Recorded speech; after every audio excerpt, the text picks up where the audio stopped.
ਕਾਂਗਰਸ ਦੇ ਵਿੱਚ ਚੱਲ ਰਹੀ ਖਾਨਾ ਜੰਗੀ ਦੇ ਵਿਚਾਲੇ ਸੀਐਮ ਕੈਪਟਨ ਦੇ ਖਿਲਾਫ ਨਵਜੋਤ ਸਿੰਘ ਸਿੱਧੂ ਦਾ ਇੱਕ ਹੋਰ ਟਵੀਟ ਕਿਹਾ ਸਿਰਫ ਬਾਦਲਾਂ ਤੇ ਮਜੀਠੀਆ ਨੂੰ ਬਚਾਉਣ ਦੇ ਲਈ ਕੀਤੀ ਜਾ ਰਹੀ ਹੈ ਆਪਣਿਆਂ ਦੇ ਖਿਲਾਫ ਕਾਰਵਾਈ। ਕਾਂਗਰਸ ਦੇ ਵਿੱਚ ਚੱਲ ਰਹੇ ਅੰਦਰੂਨੀ ਕਲੇਸ਼ ਦੇ ਵਿਚਾਲੇ ਸੁਖਬੀਰ ਬਾਦਲ ਨੇ ਦਿੱਤੀ ਨਸੀਹਤ, ਕਿਹਾ ਇਹ ਕੁਰਸੀ ਦੇ ਲਈ ਨਹੀਂ ਬਲਕਿ ਬਿਮਾਰੀ ਦੇ ਨਾਲ ਲੜਨ ਦਾ ਹੈ ਸਮਾਂ।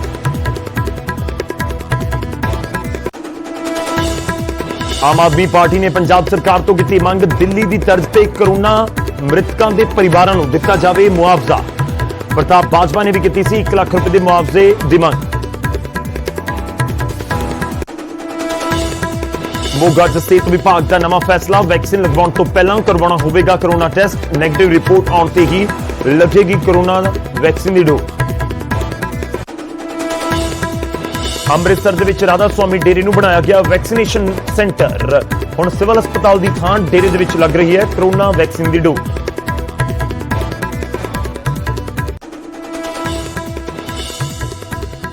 ਸਿੰਘੂ ਬਾਰਡਰ ਤੇ 2 ਕਿਸਾਨਾਂ ਦੀ ਮੌਤ, ਸੋਨੀਪਤ ਹਸਪਤਾਲ ਦੇ ਡਾਕਟਰ ਦਾ ਦਾਅਵਾ ਕਰੋਨਾ ਦੇ ਨਾਲ ਹੋਈ ਮੌਤ, ਕਿਸਾਨਾਂ ਦਾ ਜਵਾਬ ਸਰਕਾਰ ਜਾਣਬੁੱਝ ਕੇ ਕਰੋਨਾ ਨੂੰ ਦੱਸ ਰਹੀ ਹੈ ਮੌਤ ਦੀ ਵਜ੍ਹਾ।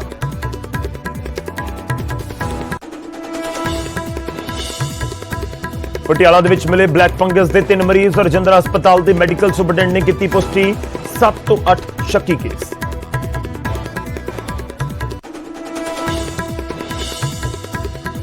ਗੁਆਂਢੀ ਸੂਬੇ ਰਾਜਸਥਾਨ ਦੇ ਵਿੱਚ ਬਲੈਕ ਫੰਗਸ ਮਹਾਮਾਰੀ ਘੋਸ਼ਿਤ, ਸਰਕਾਰ ਨੇ ਜਾਰੀ ਕੀਤਾ ਨੋਟੀਫਿਕੇਸ਼ਨ, ਸੂਬੇ 'ਚ ਤੇਜ਼ੀ ਨਾਲ ਵੱਧ ਰਹੇ ਨੇ ਬਲੈਕ ਫੰਗਸ ਦੇ ਮਾਮਲੇ। ਤਾਊਤੇ ਤੂਫਾਨ ਦਾ ਉੱਤਰ ਭਾਰਤ ਤੇ ਵੀ ਅਸਰ, ਅੱਜ ਤੇ ਕੱਲ ਭਾਰੀ ਮੀਂਹ ਪੈਣ ਦੀ ਚੇਤਾਵਨੀ, ਹਰਿਆਣਾ ਹਿਮਾਚਲ ਦੇ ਵਿੱਚ ਅਲਰਟ ਜਾਰੀ, ਪੰਜਾਬ ਦੇ ਕਈ ਜ਼ਿਲ੍ਹਿਆਂ ਦੇ ਵਿੱਚ ਵੀ ਅਸਰ ਆ ਸਕਦਾ ਹੈ ਨਜ਼ਰ।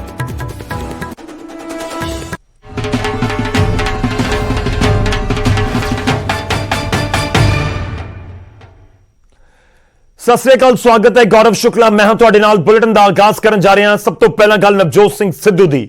ਸਿੱਧੂ ਵਰਸਸ ਕੈਪਟਨ ਹੁਣ ਖੁੱਲਮ ਖੁੱਲਾ ਪੰਜਾਬ ਦੇ ਵਿੱਚ, ਪੰਜਾਬ ਦੀ ਸਿਆਸਤ ਦੇ ਵਿੱਚ ਨਜ਼ਰ ਆ ਰਿਹਾ ਹੈ ਤੇ ਨਵਜੋਤ ਸਿੰਘ ਸਿੱਧੂ ਟਵਿੱਟਰ ਦੇ ਜ਼ਰੀਏ ਹੀ ਇੱਕ ਤੋਂ ਬਾਅਦ ਇੱਕ ਹੁਣ ਸਿੱਧੇ ਨਿਸ਼ਾਨੇ ਸਾਧ ਰਹੇ ਨੇ ਸੂਬੇ ਦੇ ਮੁੱਖ ਮੰਤਰੀ ਕੈਪਟਨ ਅਮਰਿੰਦਰ ਸਿੰਘ ਦੇ ਉੱਤੇ। ਨਵਜੋਤ ਸਿੰਘ ਸਿੱਧੂ ਨੇ ਇੱਕ ਹੋਰ ਟਵੀਟ ਕੀਤਾ ਹੈ, ਮੁੱਖ ਮੰਤਰੀ ਕੈਪਟਨ ਦੇ ਉੱਤੇ ਇੱਕ ਹੋਰ ਨਿਸ਼ਾਨਾ ਸਾਧਿਆ ਹੈ ਤੇ ਲਿਖਿਆ ਕਿ ਆਪਣੀ ਹੀ ਪਾਰਟੀ ਦੇ ਲੋਕਾਂ ਦੇ ਉੱਤੇ ਕਾਰਵਾਈ ਕੀਤੀ ਜਾ ਰਹੀ ਹੈ, ਬਾਦਲਾਂ ਤੇ ਮਜੀਠੀਆ ਨੂੰ ਬਚਾਉਣ ਦੀ ਕੋਸ਼ਿਸ਼ ਹੋ ਰਹੀ ਹੈ। ਨਵਜੋਤ ਸਿੰਘ ਸਿੱਧੂ ਬਹੁਤ ਤਲਖ ਅੰਦਾਜ਼ ਦੇ ਵਿੱਚ ਹੁਣ ਆਪਣੀ ਸਰਕਾਰ ਨੂੰ ਘੇਰ ਰਹੇ ਨੇ। ਨਸ਼ੇ, ਬੇਅਦਬੀਆਂ ਤੇ ਮਾਫੀਆ ਰਾਜ ਦੇ ਉੱਤੇ ਕੋਈ ਐਕਸ਼ਨ ਨਹੀਂ ਹੋਇਆ। ਨਵਜੋਤ ਸਿੰਘ ਸਿੱਧੂ ਨੇ 75-25 ਦੇ ਫਾਰਮੂਲੇ ਨੂੰ ਮੁੜ ਤੋਂ ਦੁਹਰਾਇਆ ਕਿ 75-25 ਦੇ ਫਾਰਮੂਲੇ ਦੇ ਉੱਤੇ ਇਸ ਸਮੇਂ ਸਰਕਾਰ ਚੱਲ ਰਹੀ ਹੈ। ਕਾਂਗਰਸ ਤੇ ਅਕਾਲੀ ਦਲ ਦੀ ਮਿਲੀਭੁਗਤ ਦਾ ਇਲਜ਼ਾਮ 75-25 ਵਾਲੇ ਫਾਰਮੂਲੇ ਦੇ ਜ਼ਰੀਏ ਸਿੱਧੂ ਲਗਾਉਂਦੇ ਨੇ। ਟਵੀਟ ਕਰਕੇ ਇੱਕ ਵਾਰ ਫਿਰ ਤੋਂ ਆਪਣੀ ਸਰਕਾਰ ਦੇ ਉੱਤੇ ਜਾਂ ਕਹੀਏ ਕਿ ਸਿੱਧਾ ਮੁੱਖ ਮੰਤਰੀ ਦੇ ਉੱਤੇ ਨਿਸ਼ਾਨਾ ਸਾਧਿਆ ਤੇ ਕਿਹਾ ਕਿ ਸਿਰਫ ਆਪਣੀ ਹੀ ਪਾਰਟੀ ਦੇ ਜਿਹੜੇ ਆਗੂ ਨੇ ਉਹਨਾਂ ਦੇ ਖਿਲਾਫ ਕਾਰਵਾਈ ਕੀਤੀ ਜਾ ਰਹੀ ਹੈ, ਆਪਣੀ ਪਾਰਟੀ ਦੇ ਲੋਕਾਂ ਦੇ ਉੱਤੇ ਕਾਰਵਾਈ ਕੀਤੀ ਜਾ ਰਹੀ ਹੈ। ਬਾਦਲਾਂ ਤੇ ਮਜੀਠੀਆ ਨੂੰ ਬਚਾਉਣ ਦੀ ਕੋਸ਼ਿਸ਼ ਹੈ। ਨਾਲ ਹੀ ਇਹ ਵੀ ਸਵਾਲ ਕੀਤਾ ਕਿ ਨਸ਼ੇ ਦੇ ਖਿਲਾਫ ਕੀ ਹੋਇਆ, ਬੇਅਦਬੀਆਂ ਦੇ ਮਾਮਲੇ ਦੇ ਵਿੱਚ ਕੀ ਐਕਸ਼ਨ ਹੋਇਆ, ਮਾਫੀਆ ਰਾਜ ਦੇ ਉੱਤੇ ਕੀ ਐਕਸ਼ਨ ਹੋਇਆ। ਸਿੱਧੂ ਨੇ ਆਪਣੇ ਟਵੀਟ ਦੇ ਵਿੱਚ ਲਿਖਿਆ, ਉਹਨਾਂ ਨੇ ਕਿਹਾ ਕਿ ਕੋਈ ਐਕਸ਼ਨ ਨਹੀਂ ਹੋਇਆ ਤੇ 75-25 ਫਾਰਮੂਲੇ ਦਾ ਵੀ ਜ਼ਿਕਰ ਕੀਤਾ। ਉਹਨਾਂ ਨੇ ਟਵੀਟ ਦੇ ਵਿੱਚ ਕੀ ਕੁਝ ਲਿਖਿਆ ਉਹ ਤੁਹਾਨੂੰ ਦਿਖਾ ਰਹੇ ਹਾਂ ਤੇ ਸਿੱਧੂ ਨੇ ਆਪਣੇ ਟਵੀਟ ਦੇ ਵਿੱਚ ਇੱਕ ਵਾਰ ਫਿਰ ਤੋਂ ਜਿਹੜਾ ਇਲਜ਼ਾਮ ਲਗਾਇਆ ਹੈ ਆਪਣੀ ਸਰਕਾਰ ਦੇ ਉੱਤੇ। ਟਵੀਟ 'ਚ ਕੀ ਕੁਝ ਲਿਖਿਆ ਉਹ ਤੁਹਾਨੂੰ ਦਿਖਾਣੇ ਆ। ਨਸ਼ਿਆਂ ਤੇ ਕੋਈ ਕਾਰਵਾਈ ਨਹੀਂ, ਬੇਅਦਬੀ ਤੇ ਕੋਈ ਕਾਰਵਾਈ ਨਹੀਂ, ਬਿਜਲੀ ਖਰੀਦ ਸਮਝੌਤੇ ਦੇ ਉੱਤੇ ਕੋਈ ਵਾਈਟ ਪੇਪਰ ਜਾਰੀ ਨਹੀਂ, ਮਾਫੀਆ ਰਾਜ ਦੇ ਉੱਤੇ ਕੋਈ ਕਾਰਵਾਈ ਨਹੀਂ, ਸਿਰਫ ਬਸ ਬਾਦਲਾਂ ਤੇ ਮਜੀਠੀਏ ਨੂੰ ਬਚਾਉਣ ਦੇ ਲਈ ਆਪਣੇ ਸਾਥੀਆਂ ਦੇ ਖਿਲਾਫ ਕਾਰਵਾਈ। #7525 ਤਾਂ ਇਹ ਟਵੀਟ ਕੀਤਾ ਗਿਆ ਨਵਜੋਤ ਸਿੰਘ ਸਿੱਧੂ ਦੇ ਵੱਲੋਂ। ਆਪਣੀ ਸਰਕਾਰ ਨੂੰ ਇੱਕ ਵਾਰ ਫਿਰ ਤੋਂ ਘੇਰਦੇ ਹੋਏ ਨਜ਼ਰ ਆ ਰਹੇ ਨੇ। ਹੁਣ ਤਾਂ ਸਿੱਧਮ ਸਿੱਧਾ ਹੋ ਚੱਲਿਆ, ਬਿਲਕੁਲ ਖੁੱਲ੍ਹੇਆਮ ਸ਼ਰੇਆਮ ਇੱਕ ਤਰੀਕੇ ਨਾਲ ਤੁਸੀਂ ਕਹਿ ਸਕਦੇ ਹੋ ਕਿ ਆਪਣੀ ਸਰਕਾਰ ਦੇ ਖਿਲਾਫ ਮੋਰਚਾ ਖੋਲ ਕੇ ਨਵਜੋਤ ਸਿੰਘ ਸਿੱਧੂ ਬੋਲ ਰਹੇ ਨੇ। ਖਾਸ ਤੌਰ ਤੇ ਜਦੋਂ ਵਿਜੀਲੈਂਸ ਦੀਆਂ ਚਰਚਾਵਾਂ ਆਈਆਂ ਕਿ ਵਿਜੀਲੈਂਸ ਸਿੱਧੂ ਤੇ ਉਹਨਾਂ ਦੇ ਕਰੀਬੀਆਂ ਦੇ ਉੱਤੇ ਜਾਂਚ ਕਰ ਰਹੀ ਹੈ, ਜਦੋਂ ਚਰਨਜੀਤ ਸਿੰਘ ਚੰਨੀ ਵਾਲਾ ਮਾਮਲਾ ਸਾਹਮਣੇ ਆਇਆ, ਮੀਟੂ ਵਾਲਾ ਕੇਸ ਖੋਲਣ ਦਾ ਜ਼ਿਕਰ ਹੋਇਆ ਤੇ ਇਸ ਵਿਚਾਲੇ ਨਵਜੋਤ ਸਿੰਘ ਸਿੱਧੂ ਨੇ ਇੱਕ ਹੋਰ ਟਵੀਟ ਕੀਤਾ ਤੇ ਘੇਰਿਆ ਕੈਪਟਨ ਸਰਕਾਰ ਨੂੰ, ਆਪਣੀ ਸਰਕਾਰ ਨੂੰ, ਤੇ ਇੱਥੋਂ ਤੱਕ ਕਹਿ ਦਿੱਤਾ ਕਿ ਕਿਸੇ ਚੀਜ਼ ਦੇ ਉੱਤੇ ਕਾਰਵਾਈ ਨਹੀਂ, ਨਾ ਤਾਂ ਬੇਅਦਬੀ ਮਾਮਲੇ ਦੇ ਵਿੱਚ ਕੋਈ ਕਾਰਵਾਈ, ਨਸ਼ੇ ਦੇ ਖਿਲਾਫ ਕੋਈ ਐਕਸ਼ਨ ਨਹੀਂ। ਇਸ ਦੇ ਨਾਲ ਹੀ ਜਿਹੜੇ ਬਿਜਲੀ ਬਿੱਲਾਂ ਦਾ ਜ਼ਿਕਰ ਹੁੰਦਾ ਸੀ 2017 ਤੋਂ ਪਹਿਲਾਂ ਜਿਹੜੇ ਐਗਰੀਮੈਂਟ ਸੀ ਉਸ ਦੇ ਉੱਤੇ ਕੋਈ ਵਾਈਟ ਪੇਪਰ ਜਾਰੀ ਨਹੀਂ ਕੀਤਾ ਗਿਆ ਤੇ ਸਭ ਕਾਰਵਾਈ ਕੀਤੀ ਜਾ ਰਹੀ ਹੈ ਆਪਣਿਆਂ ਦੇ ਖਿਲਾਫ। ਇੱਥੋਂ ਤੱਕ ਸਿੱਧੂ ਨੇ ਕਹਿ ਦਿੱਤਾ ਕਿ ਬਾਦਲਾਂ ਤੇ ਮਜੀਠੀਏ ਨੂੰ ਬਚਾਉਣ ਦੇ ਲਈ ਇਹ ਕਾਰਵਾਈ ਕੀਤੀ ਜਾ ਰਹੀ ਹੈ ਤੇ ਉਹਨਾਂ ਨੂੰ ਬਚਾਇਆ ਜਾ ਰਿਹਾ ਹੈ।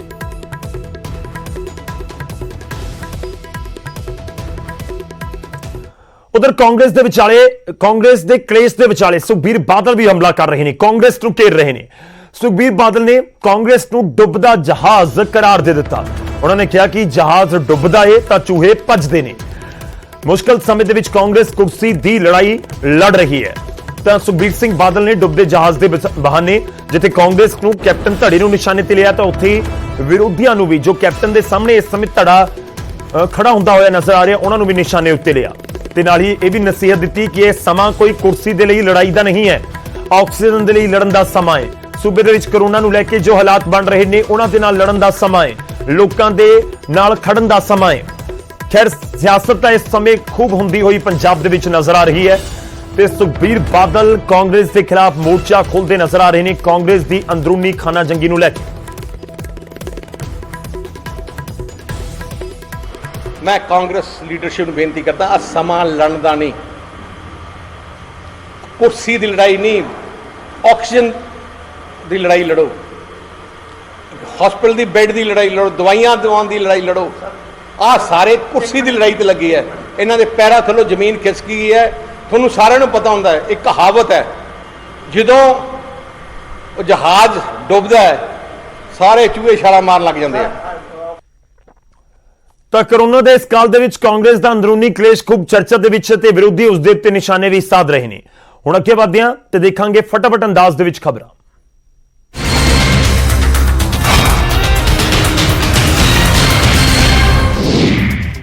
ਸਿੰਘੂ ਬਾਰਡਰ ਦੇ ਉੱਤੇ कोरोना ਦੇ ਨਾਲ 2 ਕਿਸਾਨਾਂ ਦੀ ਮੌਤ ਦੀ ਖਬਰ ਹੈ। ਦੋਵੇਂ ਕਿਸਾਨ ਕਈ ਦਿਨਾਂ ਤੋਂ ਬਿਮਾਰ ਸਨ। ਇੱਕ ਕਿਸਾਨ ਪਟਿਆਲਾ ਦਾ ਰਹਿਣ ਵਾਲਾ ਸੀ ਜਦਕਿ ਦੂਜਾ ਕਿਸਾਨ ਲੁਧਿਆਣਾ ਦੇ ਰਹਿਣ ਵਾਲਾ ਦੱਸਿਆ ਜਾ ਰਿਹਾ ਹੈ। ਹਸਪਤਾਲ ਦੇ ਵਿੱਚ ਡਾਕਟਰਾਂ ਦੇ ਵੱਲੋਂ कोरोना ਹੋਣ ਦੀ ਤਸਦੀਕ ਕੀਤੀ ਗਈ। सोनीपत हस्पताल ने दावा किया कि दोवें किसानों की मौत कोरोना के नाल हुई है जबकि संयुक्त किसान मोर्चे ने कहा कि सरकार जानबूझ के मौत का कारण कोरोना दस रही है। एक किसान अंदोलन को बदनाम करने की कोशिश है। कोटकपुरा दे विच कोरोना एक परिवार के लिए काल बन गया जिथे इको परिवार दे 3 मैंबरों की मौत हो गई। बजुर्ग मापियां की मौत तो बाद बेटे ने भी दम तोड़ दिता।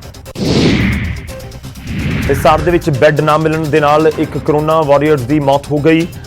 3 घंटे तक मरीज ਨੂੰ ਬੈੱਡ ਨਹੀਂ ਮਿਲਿਆ। ਮ੍ਰਿਤਕ ਨਗਰ ਕੌਂਸਲ ਦੇ ਵੱਲੋਂ ਕੋਰੋਨਾ ਮ੍ਰਿਤਕਾਂ ਦੇ ਸੰਸਕਾਰ ਦੇ ਲਈ ਬਣੀ ਟੀਮ ਦਾ ਪ੍ਰਧਾਨ ਸੀ ਜੋ 300 ਤੋਂ ਵੱਧ ਸੰਸਕਾਰ ਕਰਵਾ ਚੁੱਕਾ ਸੀ।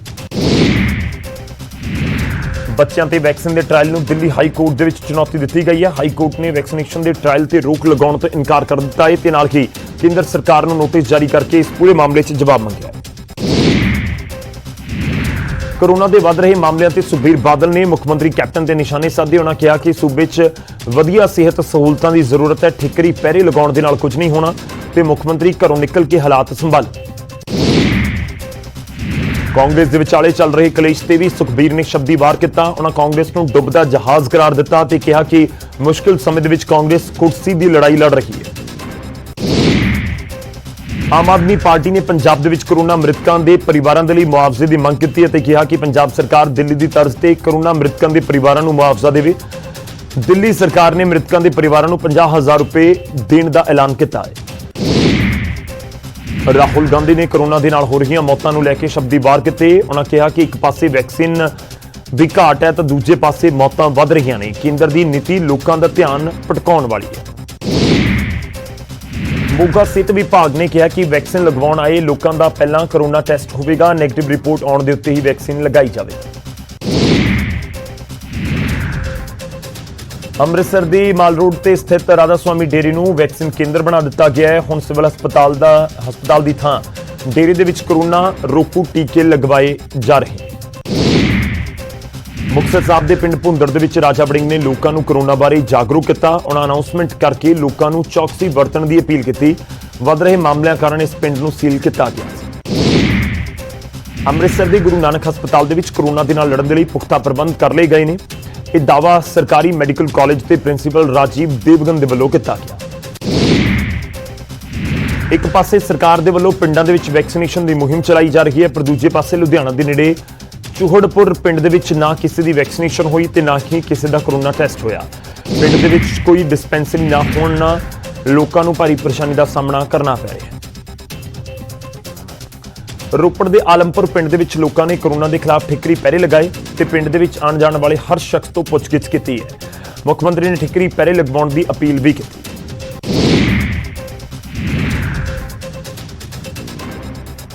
ਹੁਸ਼ਿਆਰਪੁਰ ਦੇ ਪਿੰਡ ਸਰੰਗਵਾਲ ਦੇ ਵਿੱਚ ਲੋਕਾਂ ਨੇ ਠਿਕਰੀ ਪਹਿਰੇ ਲਗਾਏ ਤੇ ਆਉਣ ਜਾਣ ਵਾਲੇ ਸ਼ਖਸ ਦੀ ਜਾਂਚ ਕੀਤੀ। ਇਸ ਪਿੰਡ ਦੇ ਵਿੱਚ ਪਿਛਲੇ ਕਈ ਦਿਨਾਂ ਤੋਂ ਹੀ ਠਿਕਰੀ ਪਹਿਰੇ ਲਗਾਏ ਜਾ ਰਹੇ।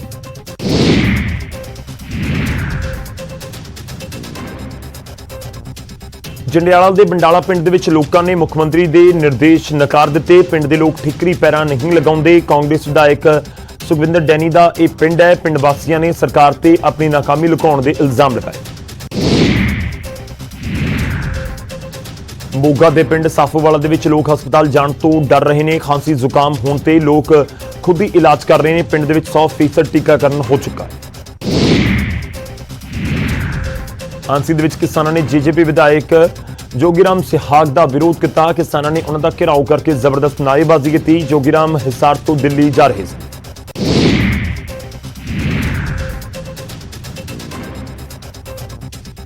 ਪਟਿਆਲਾ ਦੇ ਵਿੱਚ 3 ਮਰੀਜ਼ਾਂ ਦੇ ਵਿੱਚ ਬਲੈਕ ਫੰਗਸ ਦੀ ਤਸਦੀਕ ਹੋਈ ਹੈ। ਰਜਿੰਦਰਾ ਹਸਪਤਾਲ ਦੇ ਵੱਲੋਂ ਇਹਨਾਂ ਕੇਸਾਂ ਦੀ ਤਸਦੀਕ ਕੀਤੀ ਗਈ।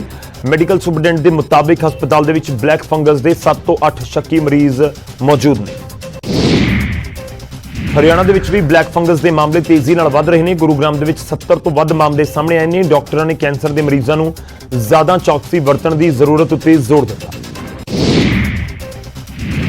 ਸਿਰਸਾ ਦੇ ਵਿੱਚ ਬਲੈਕ ਫੰਗਸ ਦੇ 6 ਨਵੇਂ ਕੇਸ ਸਾਹਮਣੇ ਆਏ। ਸਿਰਸਾ ਦੇ ਵਿੱਚ ਰੋਜ਼ਾਨਾ ਬਲੈਕ ਫੰਗਸ ਦੇ ਮਾਮਲੇ ਸਾਹਮਣੇ ਆ ਰਹੇ ਨੇ ਤੇ ਹੁਣ ਤੱਕ ਕਰੀਬ 16 ਮਾਮਲੇ ਸਾਹਮਣੇ ਆ ਚੁੱਕੇ ਨੇ। ਜੀਂਦ ਦੇ ਦਨੋਦਾ ਪਿੰਡ ਨੇ ਲਾਕਡਾਊਨ ਦੀ ਉਲੰਘਣਾ ਕਰਨ ਦਾ ਫੈਸਲਾ ਕੀਤਾ ਹੈ। ਪਿੰਡ ਵਾਸੀਆਂ ਨੇ ਹਿਸਾਰ ਚੰਡੀਗੜ੍ਹ ਮਾਰਗ ਜਾਮ ਕਰਕੇ ਪ੍ਰਦਰਸ਼ਨ ਕੀਤਾ। ਪਿੰਡ ਦੀਆਂ ਸਾਰੀਆਂ ਦੁਕਾਨਾਂ ਖੁਲਵਾ ਦਿੱਤੀਆਂ ਗਈਆਂ। ਮਲੋਟ ਦੇ ਵਿੱਚ ਸਫਾਈ ਕਾਮਿਆਂ ਦੀ ਹੜਤਾਲ 7ਵੇਂ ਦਿਨ ਵੀ ਜਾਰੀ ਰਹੀ। ਇਸ ਦੌਰਾਨ ਧਰਨਾਕਾਰੀਆਂ ਨੇ ਸੂਬਾ ਸਰਕਾਰ ਦੇ ਖਿਲਾਫ ਜੰਮ ਕੇ ਨਾਅਰੇਬਾਜ਼ੀ ਕੀਤੀ ਅਤੇ ਕਿਹਾ ਕਿ ਮੰਗਾਂ ਮੰਨੀਆਂ ਜਾਣ। ਉਸ ਵੇਲੇ ਤੱਕ ਸੰਘਰਸ਼ ਜਾਰੀ ਰਹੇਗਾ।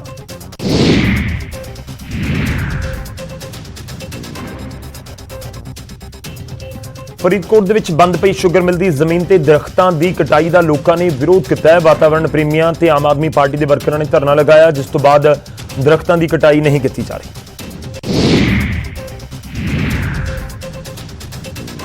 ਡੀਏਪੀ ਖਾਦ ਦੇ ਵਧੇ ਰੇਟ ਤੋਂ ਕਿਸਾਨ ਪਰੇਸ਼ਾਨ ਨੇ। ਕਿ ਝਟਕੇ ਦੇ ਵਿੱਚ 700 ਰੁਪਏ ਗੱਟਾ ਮਹਿੰਗਾ ਹੋ ਗਿਆ। ਹੁਣ 1200 ਦੀ ਥਾਂ 1900 ਰੁਪਏ ਖਾਦ ਦਾ ਥੈਲਾ ਮਿਲੇਗਾ।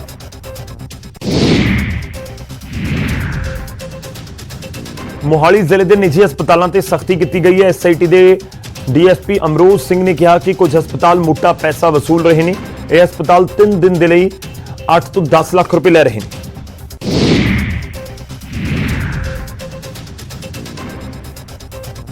ਫਿਰੋਜ਼ਪੁਰ ਦੇ ਵਿੱਚ ਐਕਸਾਈਜ਼ ਵਿਭਾਗ ਨੇ ਵੱਡੀ ਕਾਰਵਾਈ ਕੀਤੀ। ਟੀਮ ਨੇ 1 ਲੱਖ ਲੀਟਰ ਕੱਚੀ ਲਾਣ ਬਰਾਮਦ ਕੀਤੀ ਤੇ ਨਾਜਾਇਜ਼ ਸ਼ਰਾਬ ਦੀਆਂ 400 ਬੋਤਲਾਂ ਜ਼ਬਤ ਕੀਤੀਆਂ।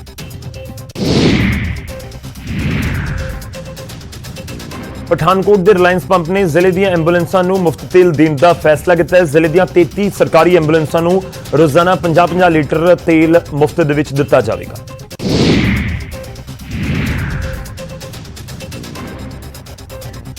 ਤਾਊਤੇ ਤੂਫਾਨ ਦਾ ਅਸਰ ਉੱਤਰ ਭਾਰਤ ਤੇ ਵੀ ਨਜ਼ਰ ਆ ਰਿਹਾ ਹੈ। ਹਿਮਾਚਲ ਤੇ ਪੰਜਾਬ ਦੇ ਵਿੱਚ ਭਾਰੀ ਮੀਂਹ ਪੈਣ ਦੀ ਸੰਭਾਵਨਾ ਹੈ ਤੇ 50 ਤੋਂ 60 ਕਿਲੋਮੀਟਰ ਦੀ ਰਫ਼ਤਾਰ ਦੇ ਨਾਲ ਹਵਾਵਾਂ ਵੀ ਚੱਲ ਸਕਦੀਆਂ ਨੇ।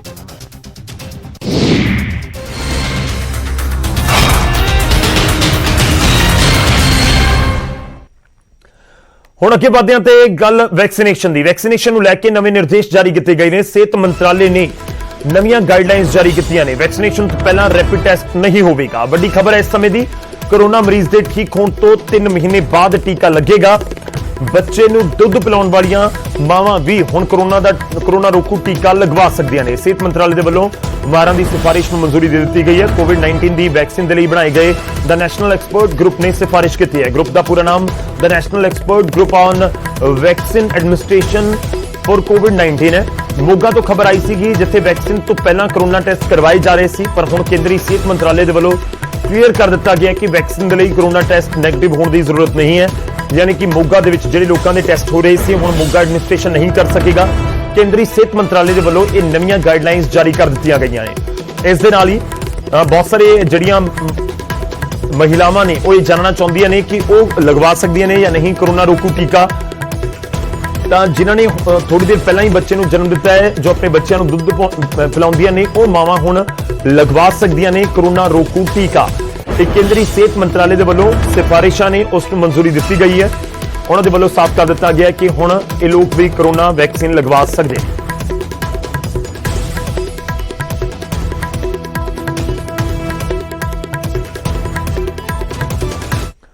ਉਧਰ ਕਰੋਨਾ ਦੇ ਕੋਹਰਾਮ ਨੂੰ ਘੱਟ ਕਰਨ ਦੇ ਲਈ ਹਿਮਾਚਲ ਸਰਕਾਰ ਨੇ ਕਰੋਨਾ ਕਰਫਿਊ 26 ਮਈ ਤੱਕ ਵਧਾ ਦਿੱਤਾ ਹੈ। ਉੱਥੇ ਹੁਣ ਸਰਕਾਰ ਸੂਬੇ ਦੇ ਵਿੱਚ ਵੈਕਸੀਨੇਸ਼ਨ ਦੇ ਉੱਤੇ ਵੀ ਜ਼ੋਰ ਦੇ ਰਹੀ ਹੈ। ਸੋਮਵਾਰ ਤੋਂ 18 ਸਾਲ ਤੋਂ 44 ਸਾਲ ਵਾਲਿਆਂ ਦੇ ਲਈ ਵੀ ਵੈਕਸੀਨੇਸ਼ਨ ਪ੍ਰੋਗਰਾਮ ਸ਼ੁਰੂ ਕਰ ਦਿੱਤਾ ਗਿਆ, ਜਿਸ ਦੇ ਤਹਿਤ ਸੂਬੇ ਦੇ ਵਿੱਚ 31 ਮਈ ਤੱਕ ਵੈਕਸੀਨੇਸ਼ਨ ਡਰਾਈਵ ਚਲਾਈ ਜਾਵੇਗੀ,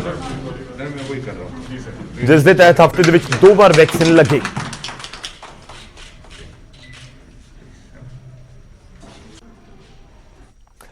ਤੇ ਹੁਣ ਗੱਲ ਉਸ ਪਿੰਡ ਦੀ ਜਿੱਥੇ 500 ਦੇ ਵਿੱਚੋਂ 500 ਦੀ ਆਬਾਦੀ ਵਾਲੇ ਪਿੰਡ ਦੇ ਵਿੱਚ ਕਰੀਬ 200 ਲੋਕ ਕਰੋਨਾ ਪੋਜ਼ਿਟਿਵ ਆ ਗਏ ਸੀ ਤੇ ਉਸ ਪਿੰਡ ਪਹੁੰਚੇ ਨੇ ਰਾਜਾ ਵੜਿੰਗ। ਮੁਕਤਸਰ ਦਾ ਇਹ ਪਿੰਡ ਸੀ। ਕਰੋਨਾ ਦੇ ਖਿਲਾਫ ਮੈਦਾਨ ਦੇ ਵਿੱਚ ਉਤਰੇ ਨੇ ਕਾਂਗਰਸ ਵਿਧਾਇਕ ਰਾਜਾ ਵੜਿੰਗ। ਪਿੰਡ ਜਾ ਕੇ ਲੋਕਾਂ ਨੂੰ ਜਾਗਰੂਕ ਕਰ ਰਹੇ ਨੇ। ਪਿੰਡ ਭੁੰਦਰ ਦੇ ਵਿੱਚ ਅਨਾਉਂਸਮੈਂਟ ਕਰਕੇ ਜਾਗਰੂਕ ਕੀਤਾ ਜਾ ਰਿਹਾ। ਕਰੋਨਾ ਨੂੰ ਲੈ ਕੇ ਚੌਕਸੀ ਵਰਤਣ ਦੀ ਵੀ ਅਪੀਲ ਹੈ। ਪਿੰਡ ਦੇ ਵਿੱਚ ਕਈ ਲੋਕ ਕਰੋਨਾ ਪੋਜ਼ਿਟਿਵ ਆਏ ਸੀ, ਉਸ ਤੋਂ ਬਾਅਦ ਪਿੰਡ ਨੂੰ ਸੀਲ ਕਰ ਦਿੱਤਾ ਗਿਆ ਸੀ। ਮੁਕਤਸਰ ਸਾਹਿਬ ਜ਼ਿਲ੍ਹੇ ਦਾ ਪਿੰਡ ਹੈ ਭੁੰਦਰ, ਉੱਥੇ 500 ਦੀ ਆਬਾਦੀ ਦੱਸੀ ਜਾਂਦੀ ਹੈ ਤੇ ਉਸ ਦੇ ਵਿੱਚੋਂ करीब 200 लोग कोरोना पॉजिटिव आ गए। इस तो बाद पिंड में कंटेनमेंट जोन बना दिता गया ते सील कर दिता गया। जे कोरोना की लपेट च कोई आ गया बेशक मैं सारे प्रशासन वालों ते सरपंच साहब वालों ते आप दे वालों थानू बेनती करने वास्ते आए हैं कि ये जी महामारी है बड़ी भयानक है ते खतरनाक है, लेकिन ये लड़ाई लड़ी जा सकती है। पर अगर तुसी सारे ने प्रशासन का साडा साथ दिता, सरपंच साहब का, असीं ये लड़ाई जित लवांगे। ਤਾਂ ਇੱਕ ਪਾਸੇ ਅਪੀਲ ਹੋ ਰਹੀ ਹੈ, ਲੋਕਾਂ ਨੂੰ ਜਾਗਰੂਕ ਕੀਤਾ ਜਾ ਰਿਹਾ। ਰਾਜਾ ਵੜਿੰਗ ਵੀ ਜਾਗਰੂਕ ਕਰਦੇ ਨਜ਼ਰ ਆ ਰਹੇ ਨੇ। ਸਾਰੇ ਵਿਧਾਇਕਾਂ ਦੀ ਜ਼ਿੰਮੇਵਾਰੀ ਇਸ ਸਮੇਂ ਬਣਦੀ ਹੈ। ਦੂਜੇ ਪਾਸੇ ਮੁੱਖ ਮੰਤਰੀ ਦੇ ਵੱਲੋਂ ਇਹ ਪਿੰਡ ਵਾਸੀਆਂ ਨੂੰ ਅਪੀਲ ਕੀਤੀ ਗਈ ਕਿ ਤੁਸੀਂ ਠਿਕਰੀ ਪਹਿਰੇ ਲਗਾਓ। ਪਿੰਡਾਂ ਦੇ ਵਿੱਚ ਠਿਕਰੀ ਪਹਿਰੇ ਲਗਾਉਣ ਦੀ ਅਪੀਲ ਕੀਤੀ ਗਈ ਤੇ ਇਸ ਅਪੀਲ ਨੂੰ ਲੋਕਾਂ ਨੇ ਭਰਵਾਂ ਹੁੰਗਾਰਾ ਵੀ ਦਿੱਤਾ ਹੈ। ਕੁਝ ਤਸਵੀਰਾਂ ਰੋਪੜ ਤੇ ਹੁਸ਼ਿਆਰਪੁਰ ਦੀਆਂ, ਜਿੱਥੇ ਲੋਕਾਂ ਨੇ ਠਿਕਰੀ ਪਹਿਰੇ ਲਗਾਏ ਨੇ। ਰੋਪੜ ਦੇ ਆਲਮਪੁਰ ਪਿੰਡ ਦੇ ਵਿੱਚ ਲੋਕ ਕਰੋਨਾ ਦੇ ਖਿਲਾਫ ਮੈਦਾਨ ਦੇ ਵਿੱਚ ਡਟੇ ਹੋਏ ਨੇ। ਪਿੰਡ ਦੇ ਵਿੱਚ ਠਿਕਰੀ ਪਹਿਰਾ ਲਗਾ ਕੇ ਜਿਹੜੇ ਪਿੰਡ ਵਾਸੀ ਨੇ ਉਹ ਬੈਠ ਗਏ ਨੇ। ਪਿੰਡ ਵਾਸੀਆਂ ਨੇ ਪਿੰਡ ਦੇ ਵਿੱਚ ਆਉਣ ਜਾਣ ਵਾਲੇ ਹਰ ਸ਼ਖਸ ਤੋਂ ਪੁੱਛ ਪੜਤਾਲ ਸ਼ੁਰੂ ਕਰ ਦਿੱਤੀ ਹੈ। ਸਕਰੀਨਿੰਗ ਕੀਤੀ ਜਾ ਰਹੀ ਹੈ, ਸੈਨੀਟਾਈਜ਼ ਕਰਵਾਏ ਜਾ ਰਹੇ ਨੇ ਉਹਨਾਂ ਦੇ ਹੱਥ। ਅਜਿਹੀ ਮੁਹਿੰਮ ਹੁਸ਼ਿਆਰਪੁਰ ਦੇ ਪਿੰਡ ਸਰੰਗਵਾਲ ਦੇ ਵਿੱਚ ਵੀ ਸ਼ੁਰੂ ਕੀਤੀ ਗਈ ਹੈ। ਇੱਥੇ ਲੋਕਾਂ ਨੇ ਠਿਕਰੀ ਪਹਿਰੇ ਲਗਾਏ ਤੇ ਆਉਣ ਜਾਣ ਵਾਲੇ ਸ਼ਖਸ ਦੀ ਜਾਂਚ ਕੀਤੀ। ਇਸ ਪਿੰਡ ਦੇ ਵਿੱਚ ਪਿਛਲੇ ਕਈ ਦਿਨਾਂ ਤੋਂ ਹੀ ਠਿਕਰੀ ਪਹਿਰੇ ਲਗਾਏ ਜਾ ਰਹੇ। ਸਵੇਰੇ ਮੁੰਡੇ 7:30-8 ਵਜੇ ਆ ਕੇ ਮੋਰਚਾ ਸੰਭਾਲ ਲੈਂਦੇ ਹੈਗੇ ਆ ਜੀ। ਪਿੰਡ ਦੀ ਸੇਵਾ ਕਰਦੇ ਆ ਮੁੰਡੇ ਸਾਰੇ ਇਕਸਾਰ ਦੇ ਹੈਗੇ ਆ। ਜਿਨ੍ਹਾਂ ਵਿੱਚ ਸਾਡੇ ਬਜ਼ੁਰਗ ਹੈਗੇ ਉਹ ਵੀ ਸਾਡਾ ਪੂਰਾ ਸਾਥ ਦਿੰਦੇ ਆ ਜੀ। ਸਾਡਾ ਉਰੇ ਸਾਰੇ ਆ ਕੇ ਇਕੱਠੇ ਹੋ ਕੇ ਬੈਠਦੇ ਆ ਤੇ ਉਹ ਰਾਤੀ ਅਸੀਂ 10:30-11 ਵਜੇ ਤੱਕ ਉਰੇ ਬੈਠੇ ਰਹਿੰਦੇ ਆ ਜੀ। ਫਿਰ ਆਵਾਜਾਈ ਬੰਦ ਹੋ ਜਾਂਦੀ ਆ। ਉਸ ਤੋਂ ਬਾਅਦ ਫਿਰ ਮੁੰਡੇ ਜਾ ਕੇ ਆਪਣੇ ਘਰਾਂ ਵਿੱਚੋਂ ਕਰਦੇ। ਹਰ ਇੱਕ ਬੰਦੇ ਦਾ, ਹਰ ਇੱਕ ਪਿੰਡ ਵਾਸੀ ਦਾ ਪੂਰਾ ਸਾਨੂੰ ਸਹਿਯੋਗ ਹੈਗਾ ਜੀ। ਪੰਜਾਬ ਗਵਰਨਮੈਂਟ ਦੀਆਂ ਹਦਾਇਤਾਂ ਅਨੁਸਾਰ ਹਰ ਇੱਕ ਬੰਦੇ ਰਲ ਕੇ ਪੰਚਾਇਤ ਦਾ ਸਾਥ ਦੇ ਕੇ ਛੋਟੇ ਛੋਟੇ ਬੱਚੇ ਤੱਕ ਵੀ ਆਪਣੀ ਪੂਰੀ ਡਿਊਟੀ ਨਿਭਾ ਰਹੇ ਆ। ਮਾਸਕ ਪਹਿਨਣਾ, ਬੱਚਿਆਂ ਨੂੰ ਦੂਰ ਰਹਿ ਕੇ ਖੇਲਣਾ। ਇੱਥੋਂ ਤੱਕ ਛੋਟੇ ਛੋਟੇ ਬੱਚੇ ਤੁਹਾਨੂੰ ਸਾਹਮਣੇ ਤਸਵੀਰਾਂ ਦਿਖਾਵਾਂਗੇ, ਮਾਸਕ ਲਾਈ ਬੈਠੇ ਆ। ਤੇ ਹਰ ਇੱਕ ਪਿੰਡ ਵਿੱਚ ਜੋ ਵੀ ਆਉਂਦਾ ਉਹਨੂੰ ਕਹਿੰਦੇ ਭਾਈ ਤੂੰ ਮਾਸਕ ਬੰਨ੍ਹ ਕੇ ਐਂਟਰ ਹੋਈ। ਤੇ ਇੱਥੇ ਸਾਨੂੰ ਬੜੀ ਕਹਿਣ ਦੇ ਵਿੱਚ ਬੜੀ ਖੁਸ਼ੀ ਹੁੰਦੀ ਹੈ ਕਿ ਸਾਡੇ ਪਿੰਡ ਵਿੱਚ ਕੋਈ ਵੀ ਕੇਸ ਕਰੋਨਾ ਦਾ ਨਹੀਂ ਹੈ। ਤਾਂ ਕੁਝ ਥਾਵਾਂ ਦੇ ਉੱਤੇ ਤਾਂ ਲੋਕਾਂ ਦੇ ਵੱਲੋਂ ਠਿਕਰੀ ਪਹਿਰੇ ਲਗਾਏ ਜਾ ਰਹੇ ਨੇ ਪਿੰਡ ਵਾਸੀਆਂ ਦੇ ਵੱਲੋਂ, ਪਰ ਕੁਝ ਥਾਵਾਂ ਦੇ ਉੱਤੇ ਵਿਰੋਧ ਵੀ ਹੋ ਰਿਹਾ ਹੈ। ਤੇ ਖਬਰ ਅਸੀਂ ਤੁਹਾਨੂੰ ਦਿਖਾਵਾਂਗੇ ਹੁਣ। ਅੰਮ੍ਰਿਤਸਰ ਤੋਂ ਵਿਧਾਇਕ ਦੇ ਪਿੰਡ ਵਾਸੀਆਂ ਨੇ ਮੁੱਖ ਮੰਤਰੀ ਦੇ ਹੁਕਮ ਨਕਾਰ ਦਿੱਤੇ ਨੇ।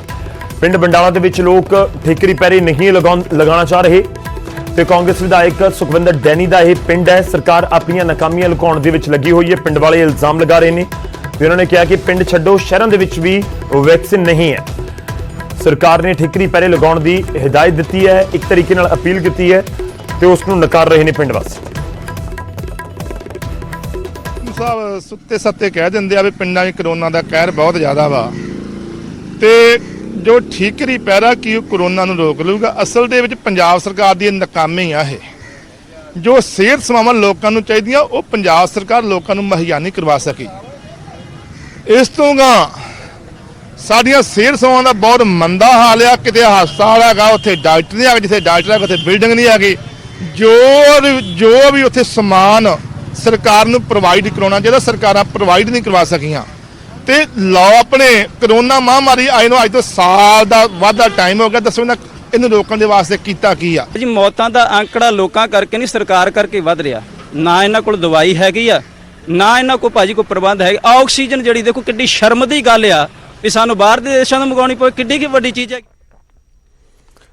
ਉਧਰ ਫਾਜ਼ਿਲਕਾ ਦੇ ਵਿੱਚ ਬੈਂਕਾਂ ਦੇ ਬਾਹਰ ਕਰੋਨਾ ਨਿਯਮ ਤੋੜਦੇ ਨਜ਼ਰ ਆ ਰਹੇ ਨੇ ਲੋਕ। ਆਪਣੇ ਕੰਮਾਂ ਦੇ ਲਈ ਆਏ ਲੋਕਾਂ ਦੇ ਵਿੱਚ ਨਾ ਤਾਂ ਸੋਸ਼ਲ ਡਿਸਟੈਂਸਿੰਗ ਨਜ਼ਰ ਆ ਰਿਹਾ ਹੈ ਅਤੇ ਨਾ ਹੀ ਉੱਥੇ ਸੈਨੀਟਾਈਜ਼ਰ ਦਾ ਕੋਈ ਪ੍ਰਬੰਧ ਹੈ। ਕਈ ਘੰਟਿਆਂ ਤੋਂ ਲੋਕ ਭੀੜ ਦੇ ਰੂਪ ਦੇ ਵਿੱਚ ਇਕੱਠੇ ਉੱਥੇ ਖੜੇ ਰਹਿੰਦੇ ਨੇ। ਗੱਲ ਕਰਨ ਦੇ ਉੱਤੇ ਪਤਾ ਲੱਗਿਆ ਕਿ ਇਹਨਾਂ ਦੇ ਵਿੱਚੋਂ ਕਈ ਲੋਕ ਤਾਂ 2-2 ਦਿਨਾਂ ਤੋਂ ਚੱਕਰ ਲਗਾ ਰਹੇ ਨੇ, ਪਰ ਬੈਂਕ ਦੇ ਵਿੱਚ ਉਹਨਾਂ ਦੇ ਕੰਮ ਨਹੀਂ ਹੋ ਪਾ ਰਹੇ। ਇੱਕ ਤਰਫ ਕਰੋਨਾ ਦੀ ਮਹਾਮਾਰੀ ਜ਼ੋਰਾਂ ਤੇ ਫੈਲ ਰਹੀ ਹੈ ਔਰ ਮੌਤਾਂ ਦੀ ਆંકੜੇ ਦਿਨੋਂ ਦਿਨ ਵੱਧ ਰਹੇ ਹਨ, ਔਰ ਦੂਜੇ ਪਾਸੇ ਮੇਰੇ ਪਿੱਛੇ ਤਸਵੀਰਾਂ ਦੇਖਦੇ ਬੈਂਕਾਂ 'ਚ ਕਿਸ ਤਰ੍ਹਾਂ ਲੈਣਾ ਲੱਗੀਆਂ ਹੋਈਆਂ ਨੇ। ਕੋਈ ਸੋਸ਼ਲ ਡਿਸਟੈਂਸਿੰਗ ਦਾ ਕੋਈ ਹਿਸਾਬ ਨਹੀਂ ਹੈ ਔਰ ਇਹਦੇ ਨਾਲ ਕਰੋਨਾ ਵਧੇਗਾ ਜਾਂ ਘਟੇਗਾ। ਔਰ ਲੋਕੀ ਸਵੇਰ ਤੋਂ ਲੈਣਾ ਲਗਾ ਕੇ ਖੜੇ ਹਨ, ਜਿਹੜਾ ਕਿ ਪ੍ਰਧਾਨ ਮੰਤਰੀ ਪੈਸਾ ਕਢਾਉਣ ਵਾਸਤੇ ਆਏ ਨੇ। ਔਰ ਤਸਵੀਰਾਂ ਤੁਸੀਂ ਦੇਖ ਸਕਦੇ ਹੋ ਲੋਕ ਪਰੇਸ਼ਾਨ ਕਿਸ ਤਰ੍ਹਾਂ ਹਨ ਔਰ ਇਹ ਕੀ ਲੈਣ ਆਏ ਹਨ। ਸਵੇਰ ਤੋਂ ਵਿਚਾਰੇ ਖੜੇ ਹਨ, ਸਵੇਰ ਤੋਂ ਪਰੇਸ਼ਾਨ ਹਨ। ਤੁਸੀਂ ਇੱਥੇ ਕੀ ਲੈਣ ਆਏ ਹੋ? ਮੋਦੀਆਂ 2000 ਰੁਪਇਆ ਜਿਹੜਾ ਪਾਸ ਸੀ ਉਸ ਵਾਸਤੇ ਅਸੀਂ ਆਏ ਹਾਂ। ਉਸ ਸਵੇਰ ਦੇ ਖੜੇ ਹਾਂ, ਸਾਨੂੰ ਬਹੁਤ ਦਿੱਕਤ। ਕਿੰਨੇ ਵਜੇ ਦੇ ਖੜੇ ਹੋ? ਉਧਰ ਕਰੋਨਾ ਦੇ ਖਿਲਾਫ ਜੰਗ ਦੇ ਵਿੱਚ ਰਾਧਾ ਸਵਾਮੀ ਡੇਰਾ ਬਿਆਸ ਵੀ ਅੱਗੇ ਆਇਆ ਹੈ। ਅੰਮ੍ਰਿਤਸਰ ਦੇ ਵਿੱਚ ਰਾਧਾ ਸਵਾਮੀ ਡੇਰੇ ਨੂੰ ਵੈਕਸੀਨ ਕੇਂਦਰ ਬਣਾ ਦਿੱਤਾ ਗਿਆ ਹੈ। ਮਾਲ ਰੋਡ ਤੇ ਬਣੇ ਡੇਰੇ ਦੇ ਵਿੱਚ ਹੁਣ ਵੈਕਸੀਨ ਲਗਾਈ ਜਾ ਰਹੀ ਹੈ। ਹੁਣ ਸਿਵਲ ਹਸਪਤਾਲ ਦੇ ਵਿੱਚ ਵੈਕਸੀਨ ਨਹੀਂ ਲਗਾਈ ਜਾ ਰਹੀ।